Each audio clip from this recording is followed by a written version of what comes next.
Вакцинация жалғасуда. Қазіргі күні ерікті түрде екпе жасатып жатқан адамдар саны күн санап артып келеді. Бұл халықтың өз денсаулығына немқұрайлы қарамайтындығының дәлелі болса керек. Қала орталығындағы нөмір 6-шы емханада қазіргі күні екпе ектіру қарқынды түрде жүргізілуде. Ақпан айынан бастап бүгінге дейін 1850 адам вакцина салдырып үлгерген. Олардың 400-ден астамы Ресейден келетін препараттың екінші толқынын күтіп отыр. Айта кетейік, вакциналанған әрбір азамат бұл таңдауды ерікті түрде жасаған. Медицина қызметкерлері екпе жүргізді, одан кейін барып поэтапны контингенттер бойынша полиция қызметкерлері, сосын педагогтар барлығы вакцинамен қамтылып жатыр. Бізде қазіргі таңда 5 мобильді первичный бригада жұмыс жасап жатыр. Егер медицина мекемелеріне баратын болсақ, бір дәрігер аймақтық, сосын 2 вакцинатор барып, вакцина салып кетеді.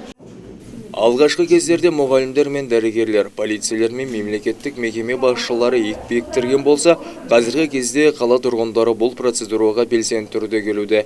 Барлығында бір мақсат: өзімен өзген денсаулығына немқұрайлы қарамай, індетті жеңуге бір қадам жасау.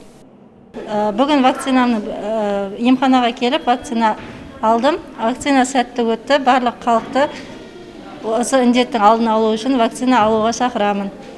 Вакцинаға қатысты алып қашпа әңгіме көп қоғамда. Алайда білікті мамандар мен медицина саласының ардагерлері бұлардың барлығы тек қауесеттер дейді. Әлемнің бірнеше елдері сенім білдіріп, тексерістің барлық деңгейіне мінсіз өткен препараттың пайдасы болмаса, зиянын әзір ешкім шекпеген. Шыңғыс Нұрекеш, Ержан Сүлейменов, Индира Раисова, Қызылорда қоғамдық телеарнасы.